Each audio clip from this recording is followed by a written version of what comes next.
கோவை அவினாசி சாலையில் புதிதாக திறக்கப்பட்டுள்ள GT Naidu மேம்பாலத்தில் CCTV கேமராக்களை பொருத்த அரசு நடவடிக்கை எடுக்க வேண்டும் என அதிமுக முன்னாள் அமைச்சர் SP வேலுமணி வலியுறுத்தியுள்ளார். கோவையில் 10 கிலோமீட்டர் நீளமுள்ள அவினாசி சாலை மேம்பாலத்தை முதலமைச்சர் மு க ஸ்டாலின் வியாழக்கிழமை திறந்து வைத்தார். இந்த நிலையில் இந்த பாலம் அமைய காரணமாக இருந்தது அதிமுக ஆட்சிதான் என கூறி இன்று SP வேலுமணி தலைமையில் அக்கட்சியினர் பொதுமக்களுக்கு இனிப்புகளை வழங்கி கொண்டாடினர். பின்னர் செய்தியாளர்களை சந்தித்த அவர் இதனை கூறினார். இருக்கக்கூடிய சத்தி ரோடு அத்தனை சாலைகளும் மேம்படுத்தி தந்தது அந்த எடப்பாடியார் தான்.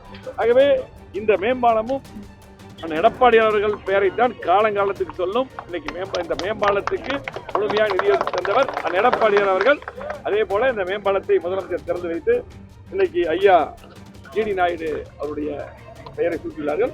அது எங்களுக்கு எடப்பாடியார் சொன்ன மாதிரி எங்களுக்கு எல்லாம் சந்தோஷம் தான். மேம்பாலத்தில் இப்போ இருக்கக்கூடிய இந்த அரசு கோவை மாவட்ட நிர்வாகம் என்ன பண்ணணும்னா, நெடுஞ்சாலைத்துறை எல்லா பக்கம் கேமரா மாட்டுங்க.